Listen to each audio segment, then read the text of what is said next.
우리 함께 마음을 모아서 하나님께 찬양 드리며 나아가겠습니다.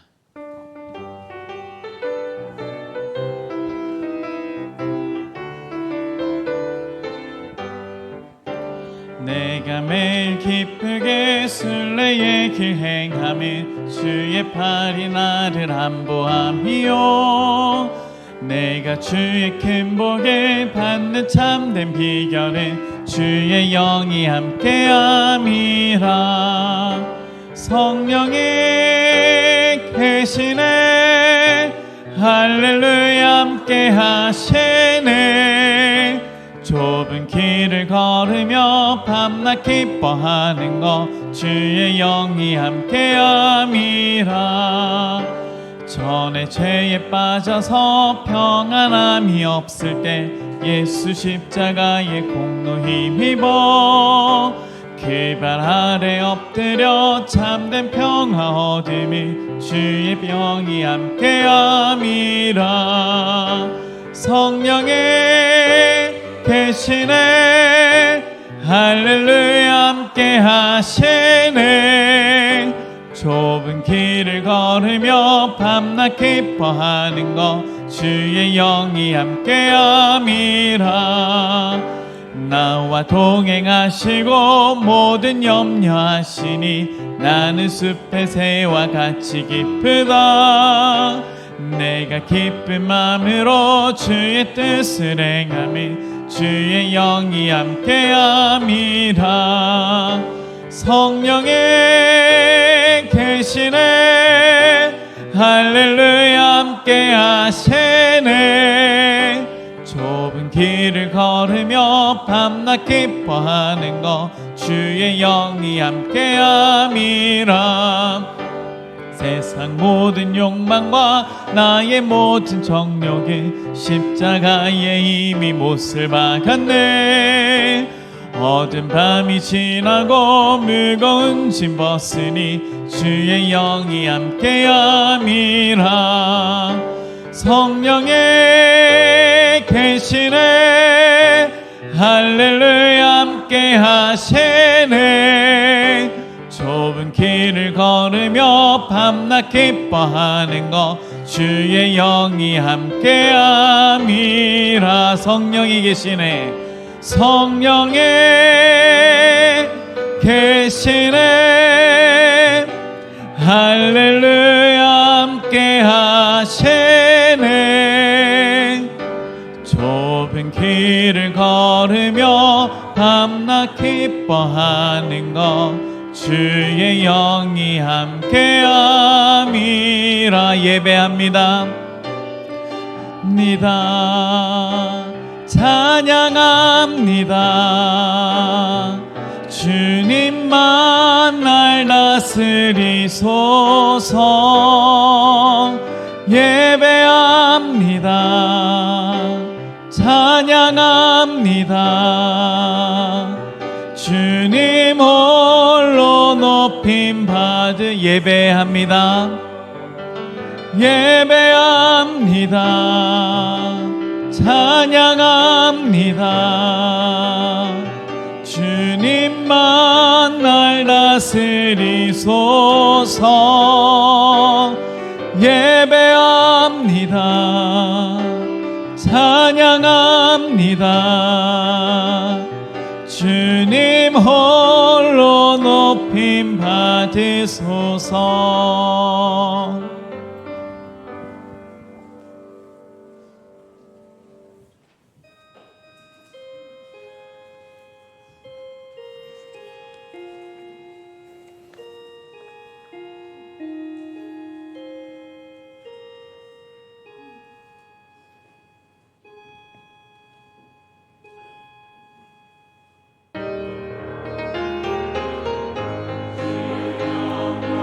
진정을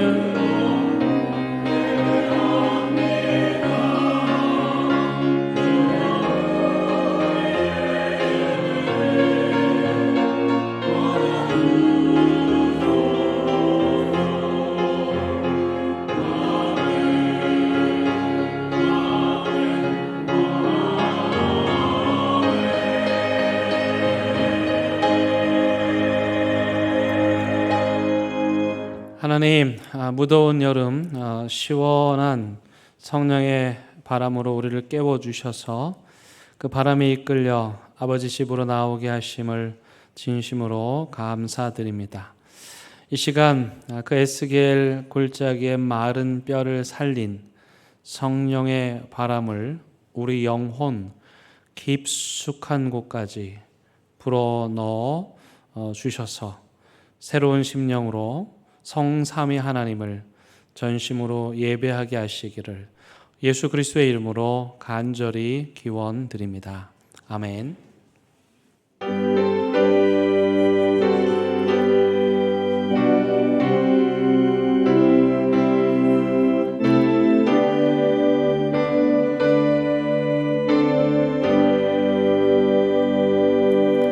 큰 영광 중에 계신 주 나 찬송합니다.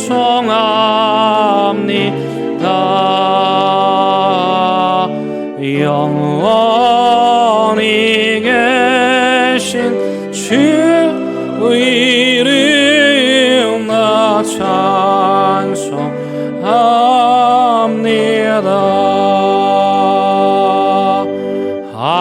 한없이 크신 능력을 나 찬송합니다. 참되고 깊은 언약 나 찬송합니다.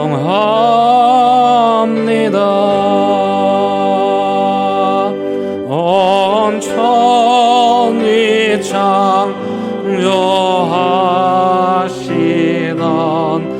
그 말씀이 있어 영원히 변치 않는 주님이 사옵니다.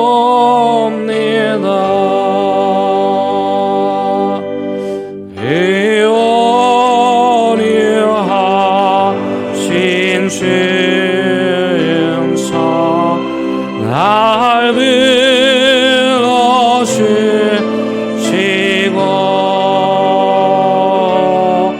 그 품에 품어 주시리라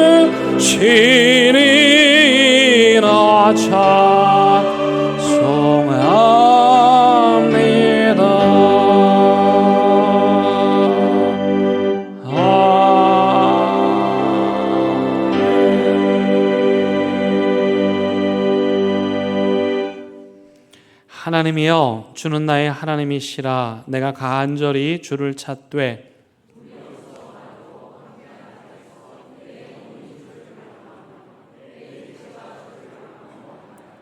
내가 주의 권능과 영광을 보기 위하여 주의 인자하심이 생명보다 나으므로 여러분은 나의 평생에 주를 송축하며 골수와 기름진 것을 먹음과 같이 나의 입이 기쁜 입술로 주를 찬송하되 내가 나의 침상에서 주를 기억하며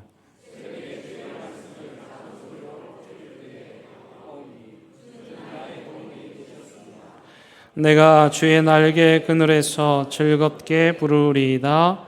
아멘. 나는 전능하신 아버지 하나님 천지의 창조주를 믿습니다. 나는 그의 유일하신 아들 우리 주 예수 그리스도를 믿습니다. 그는 성령으로 잉태되어 동정녀 마리아에게서 나시고 본디오 빌라도에게 고난을 받아 십자가에 못 박혀 죽으시고 장사된 지 사흘 만에 죽은 자 가운데서 다시 살아나셨으며 하늘에 오르시어 전능하신 아버지 하나님 우편에 앉아 계시다가 거기로부터 살아있는 자와 죽은 자를 심판하러 오십니다. 나는 성령을 믿으며 거룩한 공교회와 성도의 교제와 죄를 용서받는 것과 몸의 부활과 영생을 믿습니다. 아멘. 시간 자리에 앉으셔서 하나님과 여러분만이 아는 은밀한 죄를 침묵 가운데 고백하는 시간 같습니다.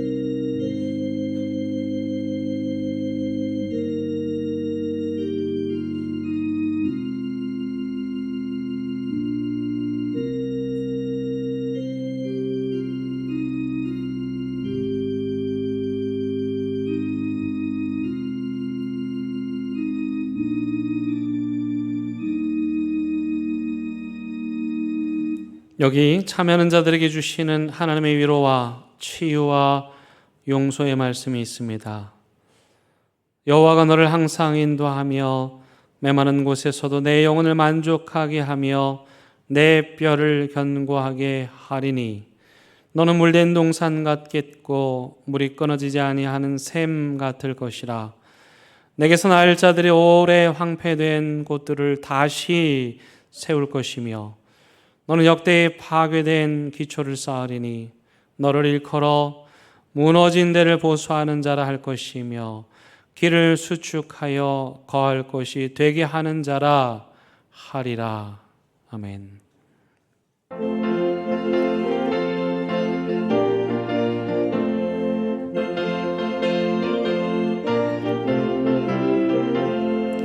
목마른 내 영혼 주가 이미 허락하 그 귀한 영생수 주여 갈망합니다. 그 약속 따라서 힘써 간구하오니 오 주여 내 기도 어서 들어주소서. 예수의 사랑 예수의 사랑 바다 물결같이 내게 임하니 영광의 물결에 온전히 쌓여서 내 영혼의 기쁨 한량 없도다.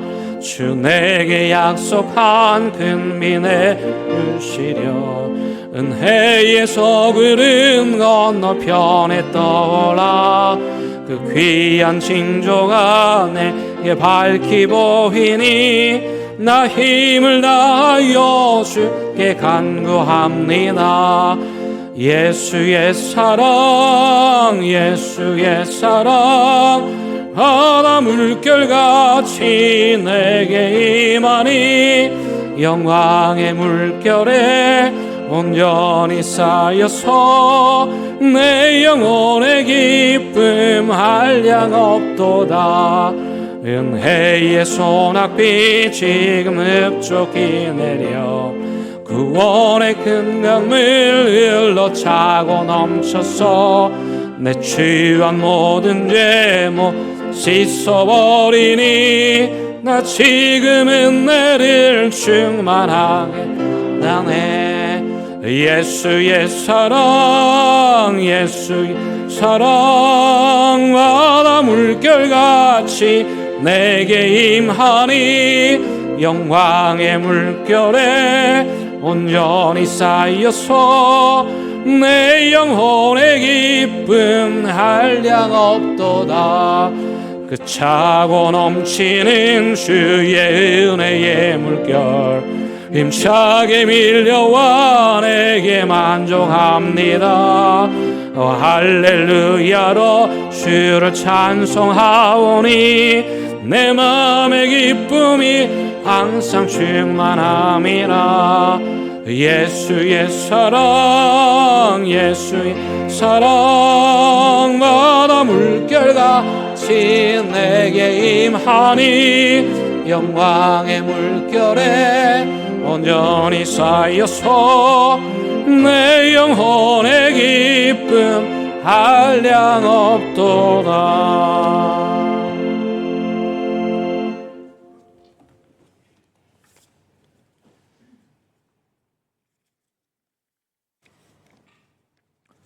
만유해 주시며 만왕의 왕이신 하나님, 이 거룩한 주일에 사랑하는 하나님 앞에 나와싸우니 드려지는 예배 가운데 자정하시고 다스려 주옵소서. 지난 6개월을 뒤돌아볼 때 모든 것이 하나님의 은혜였음을 고백합니다. 그렇지만 저희들이 연약하여 겟세마네 동산에서 땀방울이 핏방울이 될 정도로 기도하셨던 주님 옆에서 잠만 자던 제자들처럼 우리도 죄의 깊은 잠을 잘 때가 있었음을 고백합니다. 지금이 은혜 받을 만한 때요 구원의 날이라고 선언하지만 우리는 은혜 받는 일을 내일로 미루었음을 고백하오니 용서하여 주옵소서. 7월은 수련의 달입니다. 진행 중에 있는 주일학교의 여름성경학교와 남아있는 여름성경학교 펀펀축제, 청소년부 청년부 수련회를 주 안에서 말씀과 기도로 준비하게 하시며 이 모든 것을 하나님의 능력이 손에 맡겨드립니다. 안전사고가 발생하지 않게 하시며 좋은 일기도 허락하여 주옵소서. 수고하는 교육자들과 교사들, 자원봉사자들에게 체력과 기쁨을 주시고 성령 충만함과 지혜와 명철과 은혜를 베풀어 주시옵소서. 말씀과 복음이 어린 친구들과 청소년부 청년들 심령 안에 깊이 뿌리내리는 계절이 되게 하여 주시어 영적인 성장과 수적인 부흥이 있게 하옵소서. 그리하여 예수 그리스도의 좋은 군사로 훈련되어 다가오는 이 학기도 영적으로 승리할 수 있도록 도와주옵소서. 특별히 암과 질병으로 인해 치료 중에 있는 한우들을 주님 위로하여 주시고 믿음이 흔들리지 않도록 늘 함께하여 주옵소서. 인내할 수 있는 힘을 주시고 하나님을 믿고 간구할 수 있는 힘을 주옵소서. 믿음으로 나아가 하나님의 도우심을 받고 회복되는 시간 가질 수 있도록 함께하여 주옵소서. 무더위와 습한 날씨에 어르신들의 건강을 지켜주시고 국방의 의무를 지고 나라를 지키는 젊은 청년들을 지켜주소서. 나라 곳곳에서 이름 없이 수고하는 모든 이에게 주의 은총을 부어주소서. 그들의 헌신이 있었기에 오늘도 우리가 평안한 가운데 예배드릴 수 있음을 기억하게 하소서. 국내외적인 불안 속에 영적으로 경제적인 어려움으로 낭망하고 틀어진 관계로 인해 아파하는 성도들을 붙잡아 주시기를 원합니다.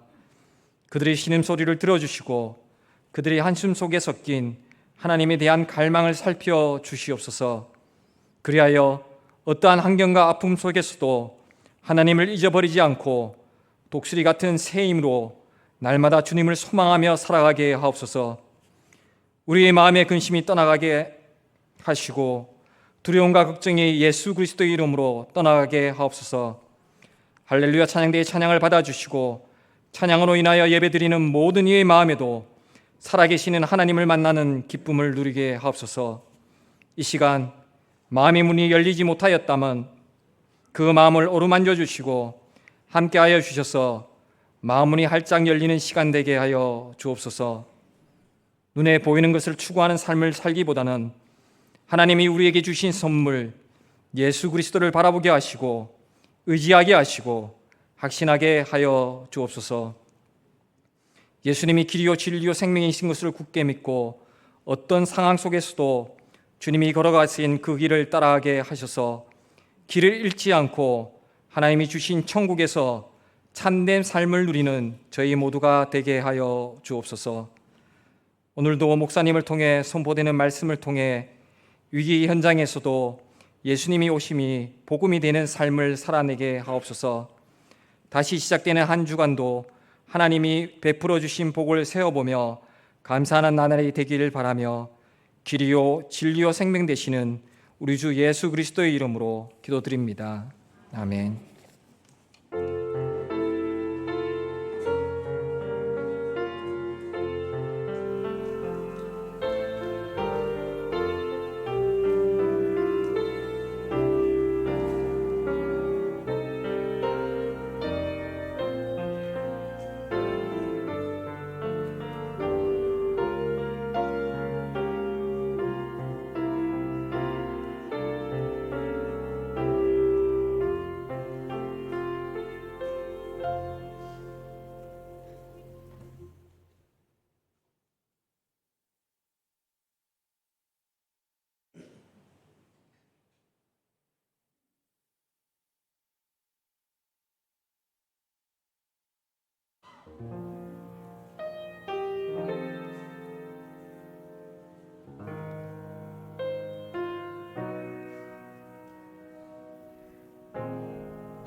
오늘 우리에게 주시는 하나님의 말씀은 누가복음 4장 16절에서 20절의 말씀입니다. 하나님의 말씀을 봉독하겠습니다. 하나님의 말씀을 경청하시기 바랍니다. 예수께서 그 가난하신 곳 나사렛에 이르사 안식일에 늘 하시던 대로 회당에 들어가사 성경을 읽으려고 서심해 선지자 이사야의 글을 들이거늘 책을 펴서 이렇게 기록된 데를 찾으시니 곧 주의 성령이 내게 임하셨으니 이는 가난한 자에게 복음을 전하게 하시려고 내게 기름을 부으시고 나를 보내사 포로된 자에게 자유를 눈먼 자에게 다시 보게 함을 전파하며 눌린 자를 자유롭게 하고 주의 은혜의 해를 전파하게 하려 하심이라 하였더라. 책을 덮어 그 맡은 자에게 주시고 앉으시니 회당에 있는 자들이 다 주목하여 보더라. 아멘. 이것은 하나님의 말씀입니다.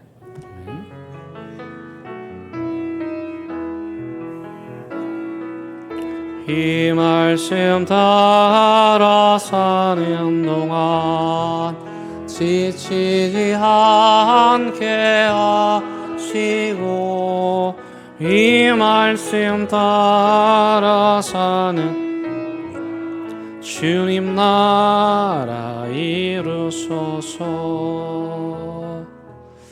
우리가 보통 전자제품을 사면은 그 안에 사용 설명서가 있잖아요. 매뉴얼이라고 하는데 우리나라 사람들은 그 사용 설명서를 잘 안 본다고 그래요. 하도 안 봐가지고 그것을 한 장으로 그림으로 그려가지고 간단하게 이것만 봐라 그렇게 해도 안 본대요. 그리고 이제 물건을 사서 작동이 안 되니까 AS 센터에 전화를 하죠. 대개는 이제 우리 아주머니들이 많이 그러는데 전화해가지고 아니 이게 작동이 안 된다고. 근데 AS 직원은 이미 다 알고 있어요. 그래서 아주 여유롭게 아주머니 고객님 코드는 꽂으셨습니까? 코드를 꼽아야 됩니까? 그래서 코드를 한번 꼽아보세요. 코드를 다 꼽았어요. 그래도 작동이 안 돼. 코드 꼽았는데도 안 되잖아요. 고객님 스위치를 켜셨습니까? 스위치를 켜야 됩니까? 그때 스위치를 켜면은 작동이 되는 거죠. 진짜 신기하게도 우리나라 사람들 물건 사고 매뉴얼 보는 거 너무너무 귀찮아한다고 그래요. 그런데 여러분 그건 좀 매뉴얼 안 봐도 불편할 수 있지만 오늘 우리가 읽은 본문은 아주 중요한 매뉴얼입니다. 어떤 매뉴얼이냐면은 예수님의 사역 매뉴얼이에요. 예수님의 사역 매뉴얼. 그리고 예수님은 이 매뉴얼대로 하셨어요. 우리는 그럼 어떤 사람들입니까? 그리스도인. 그리스도인들은 누구냐면 예수님을 따르는 사람이에요. 그러므로 예수님을 따른다는 말은 무슨 말이냐면 예수님의 매뉴얼대로 우리도 한다 그런 말이죠. 여기 우리 영유아 유치부 아이들이 이렇게 예쁘게 그 헤어밴드를 했어요. 여기 보니까 나는 그리스도인 이렇게 되어 있단 말이에요.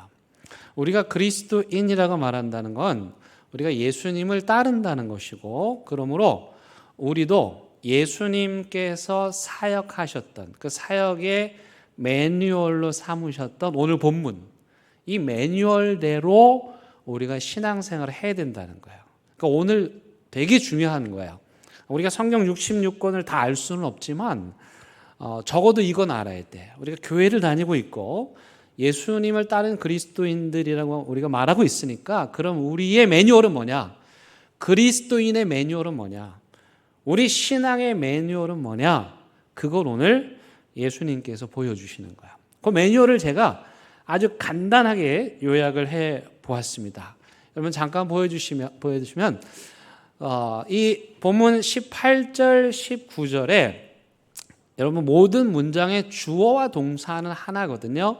이 문장에서 주어는 성령이에요. 그리고 동사는 임하니라예요. 이걸 주어, 주동사라고 말해요. 근데 동사가 주동사 말고 뒤에 몇 개가 더 붙어요. 영어에서는 투부정사나 ing나 그렇게 붙는데 이런 걸 보통 이제 준동사다 이렇게 말하죠. 저는 그냥 새끼동사다 이렇게 말하는데 여기 영어로 표현하면은 하나님의 성령께서 나에게 기름을 부으셔서 무엇을 하게 했다 이렇게 돼 있어요. 그래서 이 문장의 구조가 주어가 성령이 내게 임하셔서 내가 5가지를 하게 하셨다 그래요. 이 5가지가 예수님의 사역의 매뉴얼이에요. 그 첫 번째는 뭡니까? 전하는 거죠. 뭘 전하는 겁니까? 복음을요. 누구에게 전합니까? 가난한 자에게. 두 번째 매뉴얼 뭡니까? 전파하는 거예요. 뭘 전파합니까? 자유를 전파해요. 누구에게요?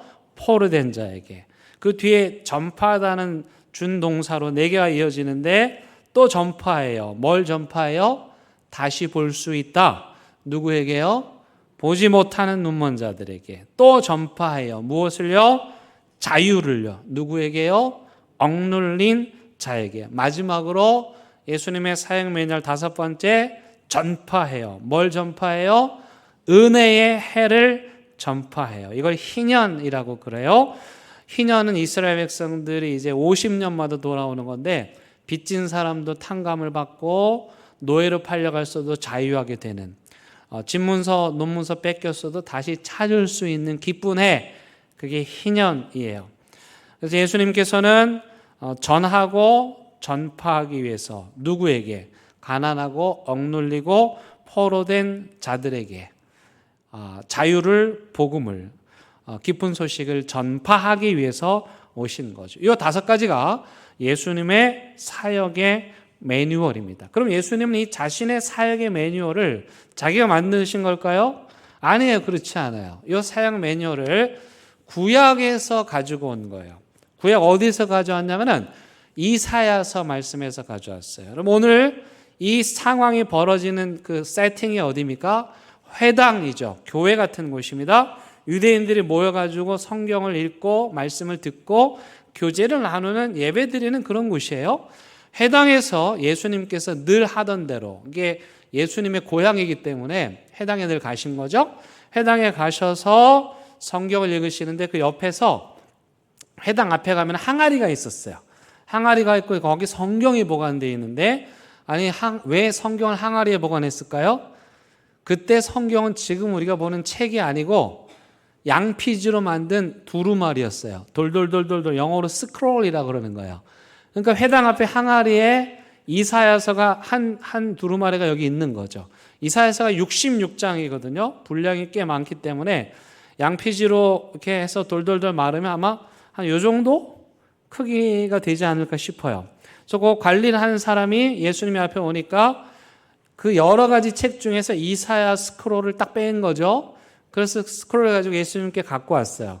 그럼 예수님은 그냥 이사야 1장 1절부터 읽으면 될 텐데 그렇게 하지 않으시고 계속 펴요. 어디까지 펴냐면 61장까지 펴야 돼요. 거의 끝까지니까 많이 피셨겠죠. 한참을 피다가 길게 펼치고 66장에 딱 됐어요. 거기가 바로 오늘 본문과 똑같은 내용이에요. 그래서 예수님께서 지금 말씀하신 이 내용은 이사야 61장 1절부터 4절까지 말씀인데, 예수님은 그 말씀을 읽으면서 그 이사야의 말씀을 자기의 사역의 매뉴얼로 삼으신 거예요. 그래서 이것을 보통 취임 설교다 그렇게 말을 해요. 예수님이 사역을 시작하시면서 이 말씀을 선포하셨기 때문이죠. 무슨 말이냐면, 나 이제부터 내가 공생에 하나님의 아들로서 사역을 할 건데, 그 내 사역은 어떻게 할 거냐면 매뉴얼이 있다. 그 매뉴얼이 어디냐? 이사야 61장 1절부터 4절이야. 그래서 그 말씀을 예수님이 친히 선포하시면서 이스라엘 백성들로 하여금 자신이 왜 왔고 어떤 일을 할 것인지를 말씀하고 계시는 거야. 그래서 아까 제가 표로 보여드렸던 그 말씀을 우리가 좀 더 자세하게 이해하려면은 이사야 61장 그 시대의 상황으로 좀 돌아가 봐야 돼요. 그때가 어떤 때였냐면은 이스라엘 백성들이 바벨론의 나라를 뺏겼다가 포로로 고통을 당했죠. 70년 동안 살았는데 하나님께서 나라를 되찾게 해주실 것이다, 너를 다시 돌아가게 해주실 것이다 약속하셨어요. 정말 그 약속대로 이스라엘 백성들이 고국으로 돌아갔죠. 다시 돌아가서 무너진 나라를 다시 재건하고 무너진 성전을 다시 재건하는 그런 부푼 꿈에 사로잡혀서 고국으로 먼 길을 마다 않고 간 거죠. 가서 처음에 모인 사람들이 그래 우리가 하나님의 이름으로 국가를 다시 일으키자. 우리로 말하면 그 옛날에 잘 살아보세 막 이거 하면서 열심히 재건운동을 했는데 이게 마음같이 안 되는 거야.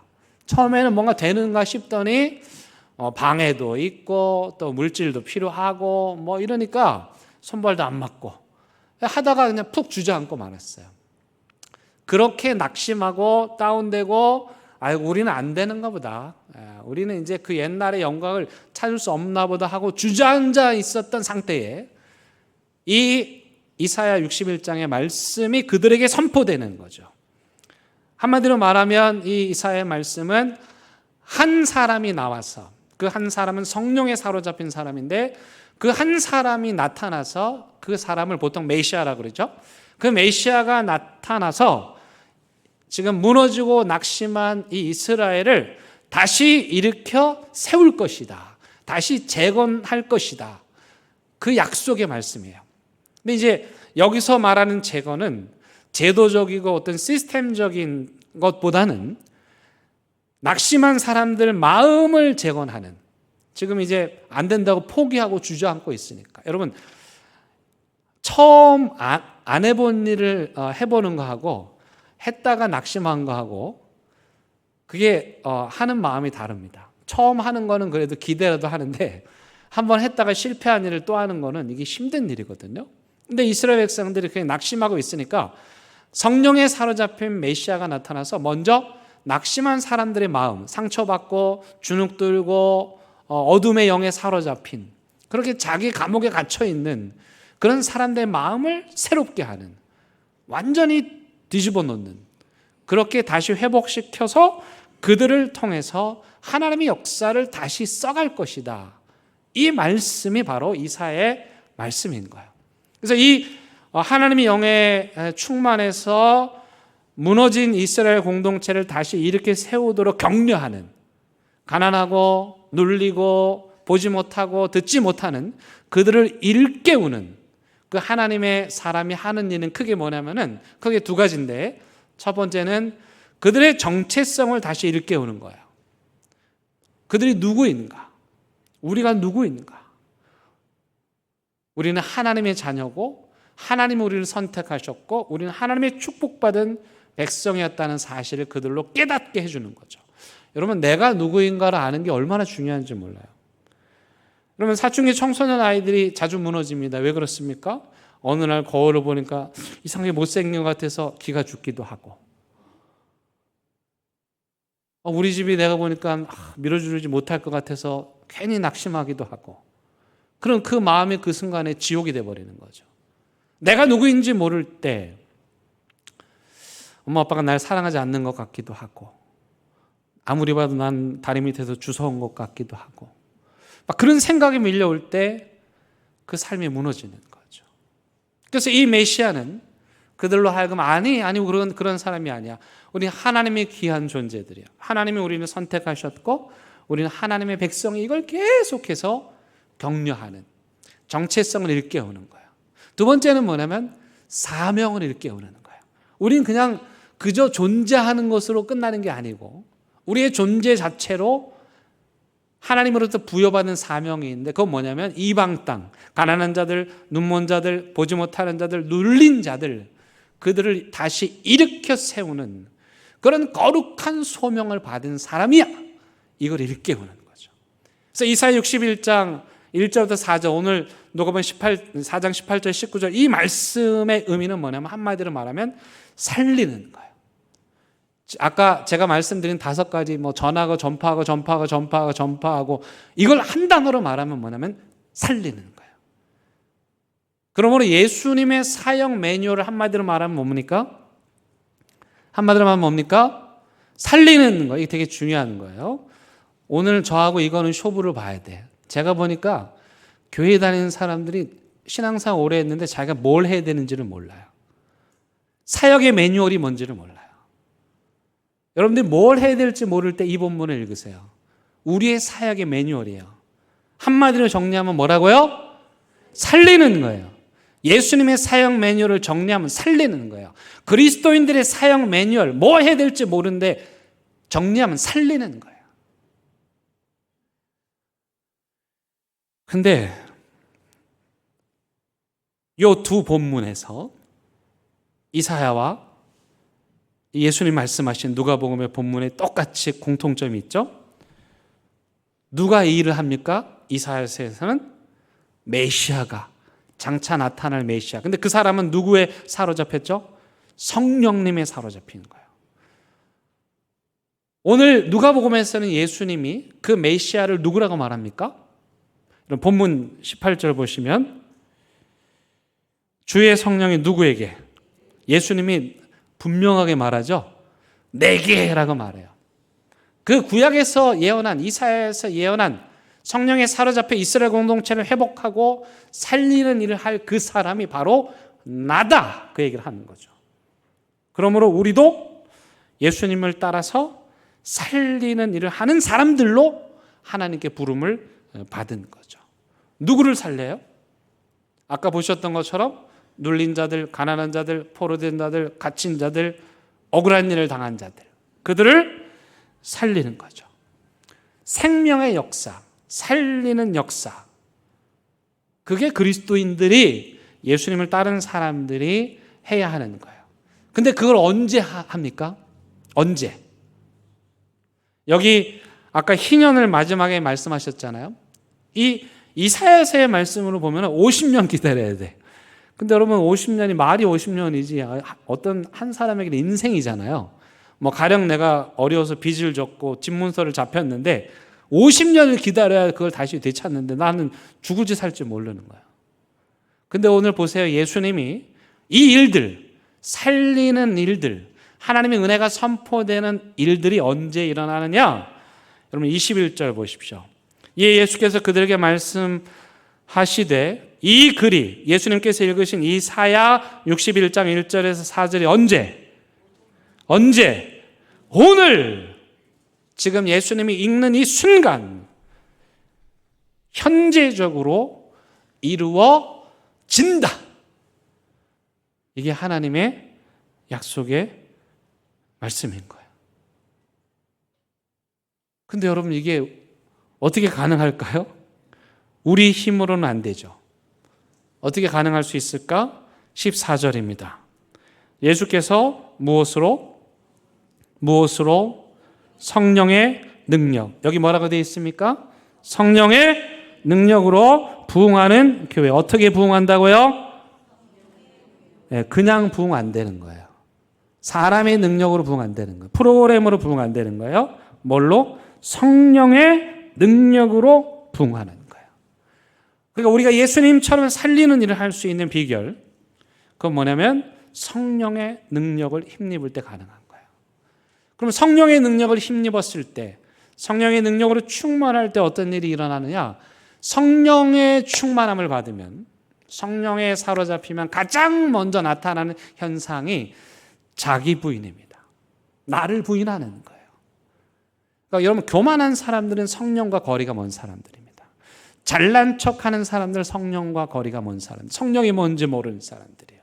그런데 예수님께서는 성령에 충만했을 때 겟세마네 동산에서 십자가를 받아들이는, 자기를 부인하는 그런 삶을 살 수가 있었던 거죠. 그래서 성령으로 충만하면 그때 우리는 겸손하게 되고 자기를 비우고 내 뜻이 아니라, 내 생각이 아니라, 내 계획이 아니라, 내 개똥 철학이 아니라 하나님의 뜻을 따르게 됩니다.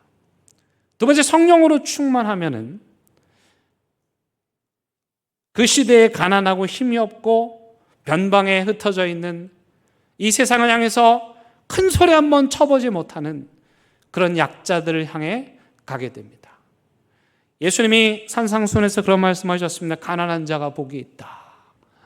그 시대에 로마에게 고개 숙이지 아니하고 하나님의 약속을 붙잡고 믿음을 지키다가 가난하게 된 그들을 예수님은 찾아가셨죠.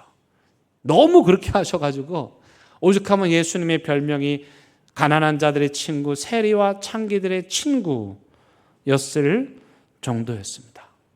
세 번째, 하나님의 성령으로 충만하면요, 사랑할 수 있게 됩니다. 여러분, 사랑도 아무나 못합니다. 우리에게 사랑하라 했는데 하나님의 성령의 사로잡히지 않으면 사랑하지 못합니다. 하나님의 성령에 사로잡히면 용서하게 됩니다. 우리가 아무리 용서가 중요하다, 마음에 두지 말아라, 너 손해다, 그러니 용서해라 해봐야 소용없습니다. 안 됩니다. 어떻게 가능합니까? 하나님의 성령에 사로잡힐 때. 여러분, 예수님도요, 사람이라서요, 꼴보기 싫은 인간들 많았어요. 쳐다보고 싶지도 않은 인간들 많았어요. 근데 예수님이 그거 왜 다 참을 수 있었습니까? 성령에 충만했기 때문에. 자기를 배반할 그 가룟 유다를 3년 동안 끌고 다닐 수 있었던 거는 예수님이 성령으로 충만하셨기 때문이에요. 그래서 우리는 성령으로 충만하다는 건 무슨 말이냐? 성령으로 충만하면 겸손하게 되고, 나를 부인하게 되고, 성령으로 충만하면 사랑하게 되고, 성령으로 충만하면 용서하게 되고, 성령으로 충만하면 화해하게 되는 것입니다. 그럼 예수님은 이 성령으로 충만한 이 매뉴얼대로, 구약의 예언대로 이 사역을 잘 했습니까? 예, 그렇습니다. 여러분, 세례 요한이 감옥에 갇혔습니다. 예수님하고는 좀 이렇게 친했고, 나름 세례 요한은 예수님을 많이 도와줬어요. 그러니까 표현은 하지 않았지만 세례 요한의 입장에서는 예수님에게 뭔가 받을 것이 있는 그런 마음을 갖고 있었거든요. 근데 세례 요한이 감옥에 갇혔어요.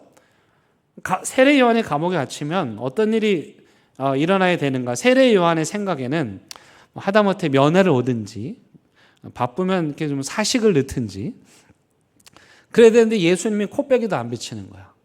그러면은 나 같은 사람이 지금 이 하나님의 사람이 감옥에 갇혔으니까 예수님이 어떻게 해야 됩니까? 당장 천사들을 보내가지고 여기를 다 뒤집어 엎어야 되죠. 근데 예수님이 그런 일 안 하고 뭐 하냐 들어봤더니 가난한 사람하고 밥 먹고 버려진 사람하고 친하게 놀고 있고 세리들하고 손가락질 받는 사람들하고 놀고 있는 거야. 하도 한심해서 세례 요한이 자기 제자들한테 야, 저 면회도 안 오는 저 이상한 짓만 하고 있는 예수께 다시 가서 물어라.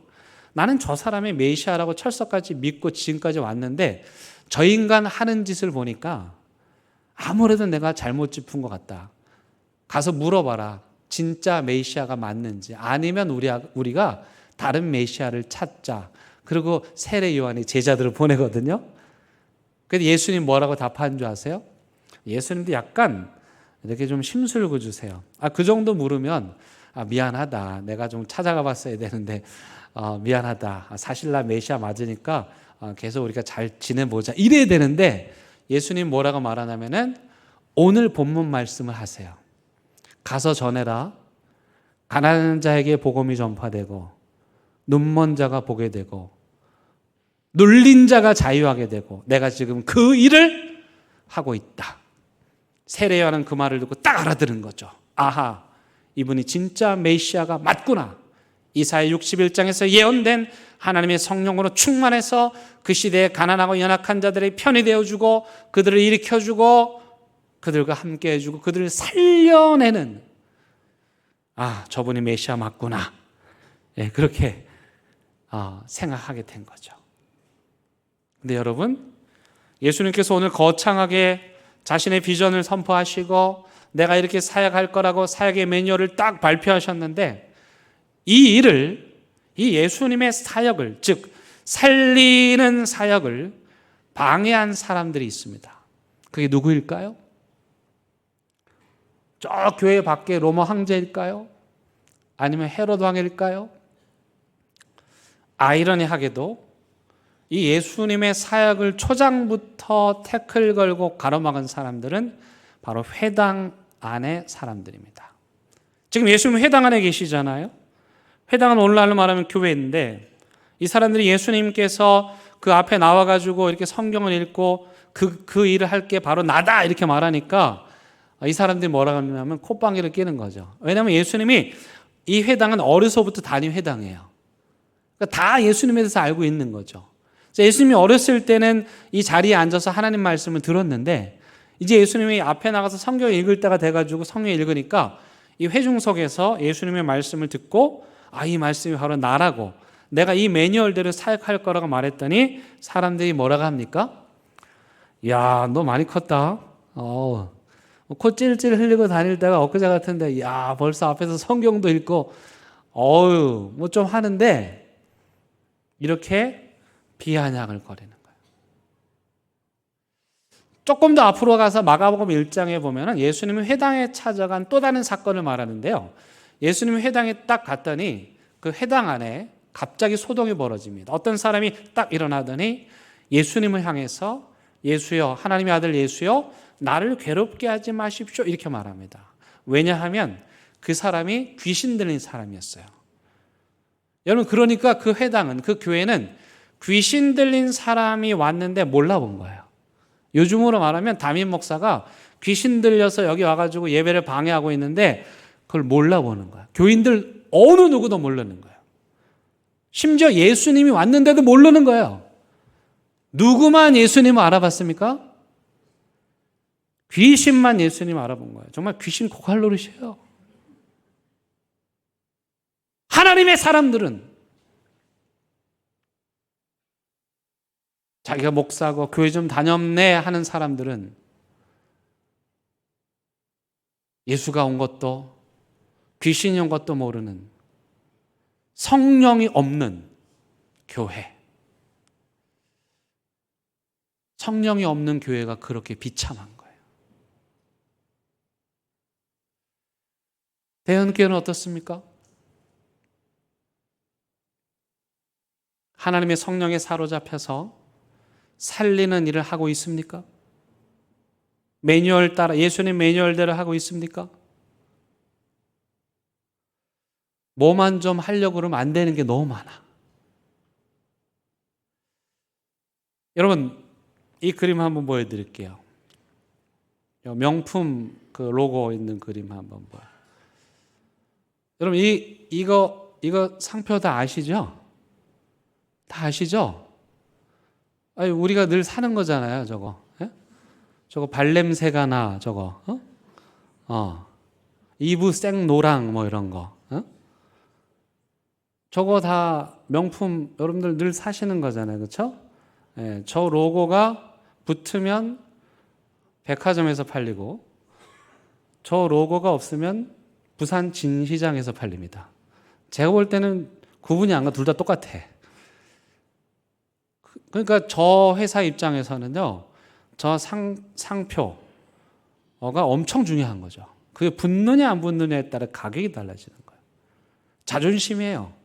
그러니까 그 마크에 엄청 미적으로 그려놨잖아요. 여러분, 오른쪽과 왼쪽 어느 쪽이 더 여러분들 보기에 예뻐요? 왼쪽에 있는 거죠, 그렇죠? 근데 똑같은 상표인데 오른쪽에 보면 어때? 조금 단순하고 투박하죠. 이걸 누가 바꿨는 줄 아세요? 제가 바꾸라는 거 아닙니다. 저한테 그러지 마세요. 저걸 누가 바꿨냐? 저 회사 스스로 바꿨습니다. 고가의 핸드백을, 고가의 명품을 파는, 그래서 상표가 되게 중요한 저 회사가 로고를 아주 멋대가리 없이 심플하게 바꿨어요. 그 이유는 뭔지 아세요? 요즘에 젊은 사람들이 물건 살 때 뭘 보고 삽니까? 다 스마트폰 보고 사는데 저 왼쪽 건 멋있긴 한데 스마트폰에서는 뭔지 잘 모르는 거예요. 그래서 스마트폰 고객을 위해서 자기들의 미적 아름다움을 포기하고 저 멋대가리 없이 심플하게 마크를 바꾼 거예요. 한마디로 말하면은 온라인 고객을 확보하려고, 온라인에서 장사해서 돈 더 벌려고 마크를 포기하고 바꾼 거예요. 여러분, 저 사람들이 성령에 충만해서 그랬습니까? 성령은커녕 돈에 충만하기만 해도 자기 마크까지 바꿔요. 자기 자존심도 바꾸는 거예요. 우리 교단의 마크가 있는데 개인적으로 마음에 안 들어요. 너무 촌스럽고. 그거 바꾸자 그러면 바꿀 수 있을까요? 아마 제가 바뀔 것 같아요.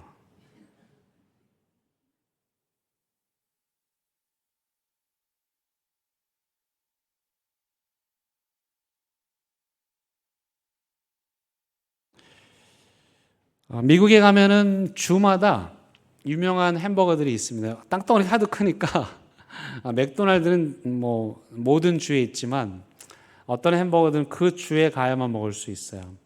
가령 캘리포니아 주에 가면 가장 맛있는 햄버거가 인앤아웃 햄버거입니다. 진짜 맛있습니다. 제가 햄버거 별로 안 좋아하는데 캘리포니아 가면 꼭 저걸 사 먹는데 갈 때마다 줄을 서야 됩니다. 진짜 맛있습니다. 수제 햄버거처럼. 근데요, 이 햄버거 회사의 특징은 뭐냐면 여기 직원들을 잘해줘요. 직원들이 일하고 싶은 그런 회사예요. 만족도가 높아요. 그리고 이 사람이 크리스찬이에요. 그래서 이 물건을 팔 때 요 그 상품 뒤에다가 그 포장지 뒤에다가 성경 말씀을 적어놨어. 요한복음 3장 16절, 잠언 몇 절이에요? 뭐 9장 10절 뭐 이런 식으로 성경 말씀을 적어놓는 거예요. 여러분 장사를 해도요. 장사를 해도 살리는 매뉴얼에 익숙하면 그 영혼을 사랑하는 매뉴얼에 익숙한 사람들은 이렇게 되는 거예요. 이게 하나님의 성령에 사로잡힌 사람이에요. 이게 하나님 믿는 사람이고요. 이게 예수의 영으로 가득한 사람이에요. 무슨 일을 하든지 살리는 일, 건져내고 구원하는 일을 하는 거예요. 제가 이번에 호프 선교회 그 선교사님들 함께 모이는 총회에 다녀왔습니다. 호프 선교에서도 코로나 때문에 9년 만에 하는 거예요. 그러니까 전 세계의 선교사님들이 이번 총회에 다 오셨어요.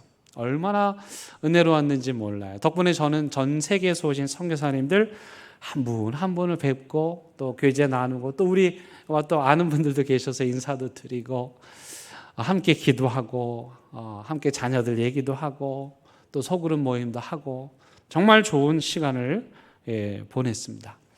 근데 그때 첫째 날 찬양 인도를 우리 한 선교사님이 하셨는데 그 선교사님이 아프리카 나라 이름이 에스와티니.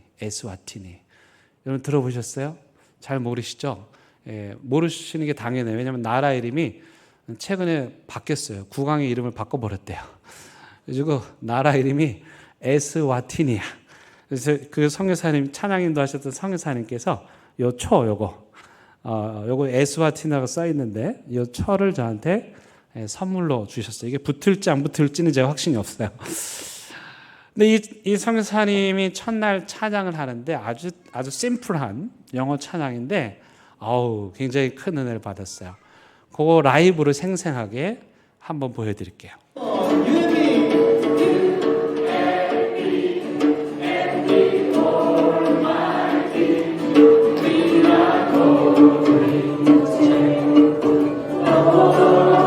이게 반복되는 거예요. 다시 돌아오지 마시고 그곳에 계세요. We are going to.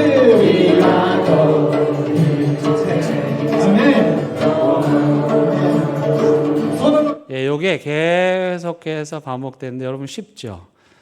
노래도 리듬도 아름답고 가사도 되게 편하잖아요. 여러분 한번 따라해 볼까요? 손을 이렇게 검지를 들어보세요. 검지를 들어가지고 옆에 있는 사람을 가리키면서 you 해보세요. you. and me는 나잖아요. 나 할 때는 엄지로 이렇게 하는 거예요. 자, you and me. 그 다음에 and the Almighty는 뭐냐면은 Almighty가 전능하신 하나님이에요. 그래서 손가락을 위로 향하고 하나님을 향해서 and the Almighty 이렇게 말하는 거야. 여러분 가슴 뭉클하지 않습니까? 예. You and me and the Almighty. 이 세 개가 뭘 하냐면은 we are going to 할 때는 왜 부산 사람들 바닷가에서 나 잡아봐라 있잖아요.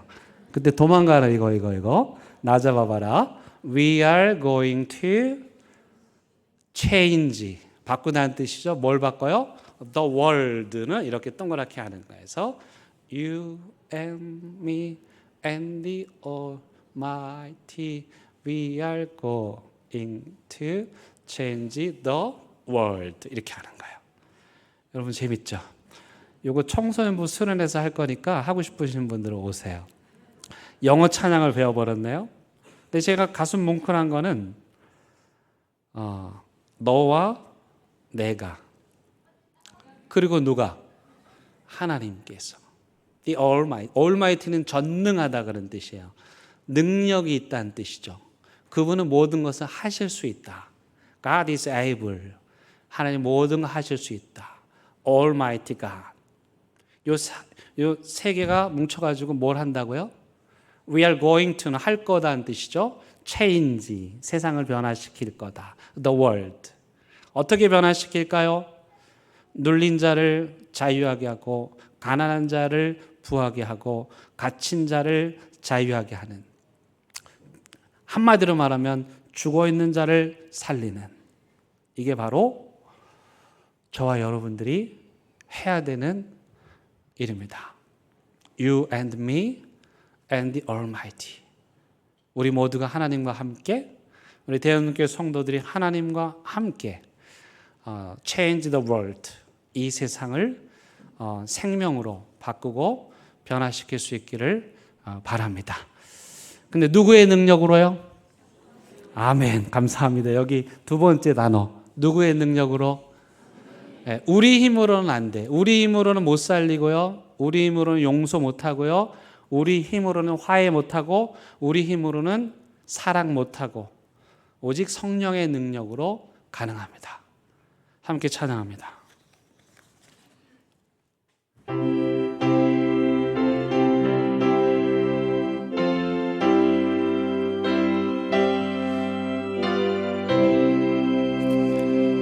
이 깊은 소식을 온 세상 전하세, 근활한 고통을 당하는 자에게 주 믿는 성도들 다 전할 소식은 성령이 오셨네. 성령이 오셨네. 성령이 오셨네. 내 주님 보내신 성령이 오셨네. 이 깊은 소식을 온 세상 전하세, 성령이 오셨네. 만왕의 왕께서 저 사로잡힌 자 다 구원하시고 참 자유 주셨네. 승리의 노래가 온 성에 들리니 성령이 오셨네. 성령이 오셨네. 성령이 오셨네. 내 주님 보내신 성령이 오셨네. 이 기쁜 소식을 온 세상 전하세, 성령이 오셨네. 한없는 사랑과 크신 은혜를 늘 의심하면서 안 믿는 자에게 내 작은 입으로 고칭하리니 성령이 오셨네. 성령이 오셨네. 성령이 오셨네. 내 주님 보내신 성령이 오셨네. 이 깊은 소식을 온 세상 전하세, 성령이 오셨네. 오셨네. 성령이 오셨네. 성령이 오셨네. 내 주에 보내신 성령이 오셨네. 이 기쁜 소식을 온 세상 전하세. 성령이 오셨네.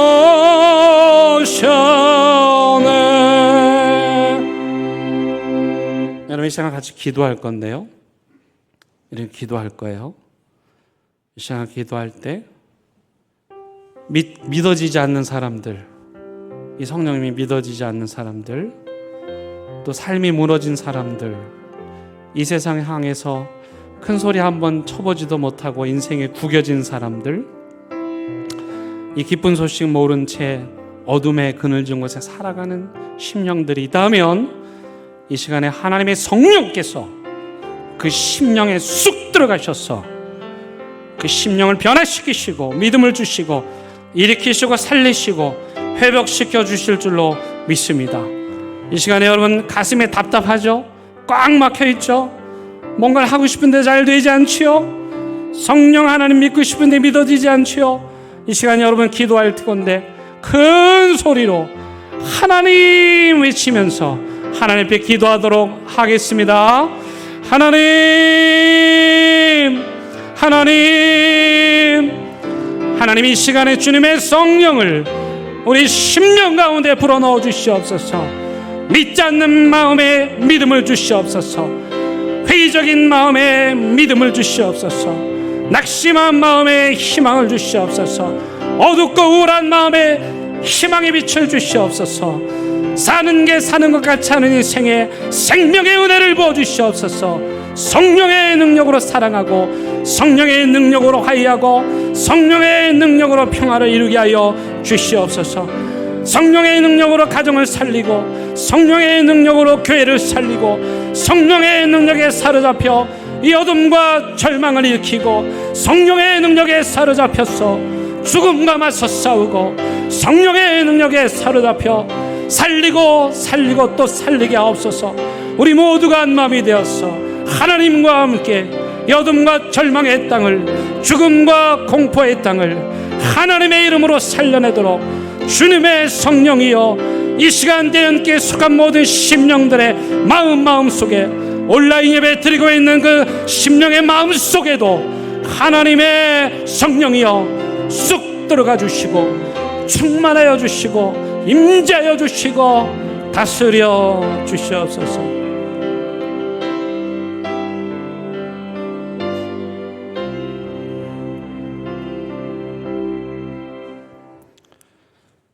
귀신이 와도 몰라보고 예수님 말씀 듣고도 믿지 못했던 사람들이 하나님의 성령에 사로잡혔을 때 하나님을 믿게 되고 성령의 능력을 의지하게 되고 그렇게 낙심한 자리를 박차고 일어나고 우리를 끌어내리는 어둠의 그 사탄들을 믿음으로 이기고 우리를 억누른 세상 향해서 큰 소리로 나는 하나님의 자녀다. 나는 이 생명의 역사를 일구기 위하여 살리는 일을 하기 위하여 이 세상에 왔다. 큰 소리로 선포하게 하여 주시옵소서. 예수님의 사역 매뉴얼이 우리 교회의 사역 매뉴얼이 되게 하시고 우리 가정의 사역 매뉴얼이 되게 하시고 우리 심령들의 사역 매뉴얼 되게 하여 주시옵소서. 대연교회 성도들은 움직이는 곳마다 살아나게 하시고 대연교회 성도들 만나는 자들마다 일어나게 하시고 대연교회 성도들이 기도할 때마다 병자들이 치유되게 하여 주시옵소서. 그렇게 하나님의 성령과 함께 이토록 감동적이고 감격적인 생명의 삶, 기쁨의 삶 살아가게 하여 주옵소서. 예수님의 이름으로 기도드립니다. 아멘.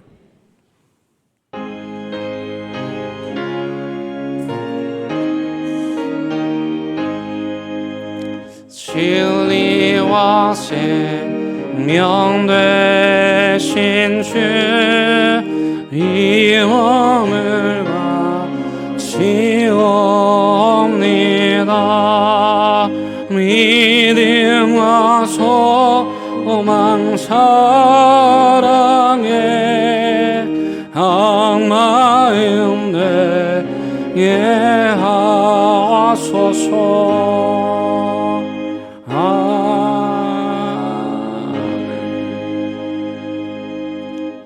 하나님, 다행히 우리가 돈의 우상에 취하지 않고 성령에 충만하여서 움켜쥐고 있던 손을 펴러 하나님 앞에 귀한 예물 올려드리게 하심을 감사를 드립니다. 그 믿음의 고백 들으시고 하나님 성령의 능력을 이들의 삶의 가정에 일터에 사업장에 흘러넘치도록 부어 주시옵소서. 그 성령의 풍성한 은혜와 함께 이 한 주간 살아가게 하여 주옵소서. 예수님의 이름으로 기도드립니다. 아멘. 여러분 인사 나누시겠습니다. 반갑습니다. 예, 잘 오셨습니다. 환영합니다. 예, 여러분 교회 소식 함께 나누겠습니다. 오늘 오후에는 우리 정규식 선교사님 오셔서 선교 보고해 주십니다. 도미니카에서 사역을 하시고 우리 교회에서 사역을 하셨던 분이십니다. 많이 참여해 주시기 바랍니다. 여러분 잘 어울리나요? 예, 우리 지금 현재 영유아부, 유치부 아이들이 성경학교 하고 있습니다. 요거는 영유아부에서 만든 건데 이것만 하면 삐집니다. 요거는 유치부에서 만든 겁니다. 그래서 여기 보면은 점프가 들어있어요. 이번 주제가 애들이 그렇지 않아 방방 뛰는 놈들인데 주제가 점프입니다. 그래서 저기 예배실이 무너질지도 모르겠어요. 우리 아이들이 이번 성경학교 기간 동안 마음껏 뛰어놀고 신앙도 점프하고 믿음도 점프하고 몸도 지혜도 점프하는 역사가 일어나기를 바랍니다. 이 일을 위해서 기도해 주시고요. 아동부 성경학교가 교회에서 있을 거고요. 또 청소년부 수련회는 저희 경주에 가서 하게 됩니다. 이번 청소년부 수련회는요, 영어 캠프입니다. 청소년 크리스찬 영어 캠프입니다. 강사가 누구냐면은 강사 전도사님은 여기 그 5, 6도에 그 해군 작전 사령부에서 통역 장교로 근무했어요. 그때 그분이 우리 교회를 나오셨고 나중에 장신대를 가셔가지고 지금 전도사님으로 서울에서 사역을 하고 계십니다. 근데 이 통역 장교가 누구랑 결혼했느냐? 미국에 유학을 갔다가 미국 아가씨하고 결혼했어요. 아비가일. 제가 결혼할 때 큰 도움을 줬죠. 그때 안식년을 미국에 있을 때여가지고 아비가일 여권을 제가 배달해 준 사람입니다. 이래봬도. 그 여권 없으면 결혼 못 하거든요.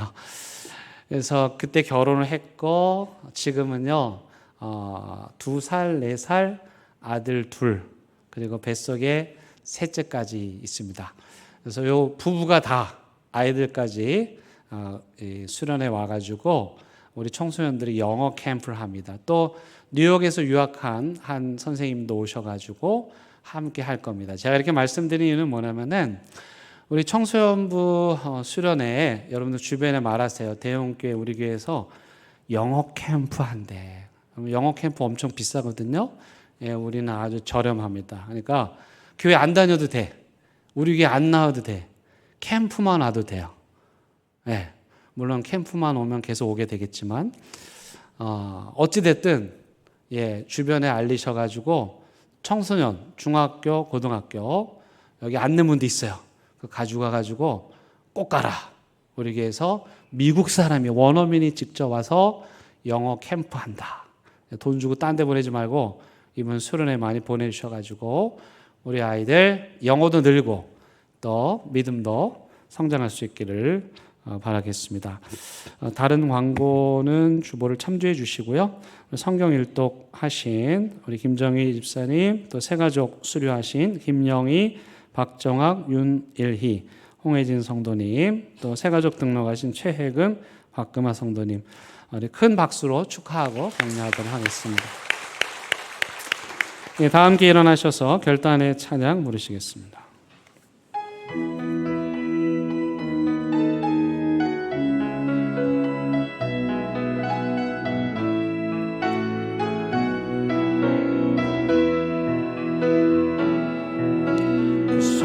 하나님의 보혈에 감사하여 그 놀라운 평화를 누리며 나 그대들과 함께 걸어가네. 나 그대들과 희망을 여네. 주께서 밝히신 작은 소불이 내 눈물에 치고 타오르네. 이제 모두 하나 되어 오늘 이에 비치게 하소서. 그 선한 힘이 은일 감싸시니 믿음으로 일어나리 기대하네. 아멘. 주 언제나 우리와 함께 계셔 하루 또 하루가 늘 새로워. 우리 주님 예수 그리스도의 은혜와 하나님의 크신 사랑과 성령님의 살리시는 역사가 잉태하지 못하는 여인에게 잉태를, 질병으로 주저앉아 있는 자들에게는 치유를, 낙심하고 포기한 자들에게는 다시 살 용기를 주시는 그 하나님의 놀라운 역사, 성령님의 권세와 능력을 믿고 그 믿음 따라 살기를 다짐하는 사랑하는 대한민국의 모든 성도들 위해, 그들의 가정과 일터와 사업장 위에, 이 나라 이 민족 위에 이제부터 영원토록 함께 하시기를 간절히 축원합니다. 아멘.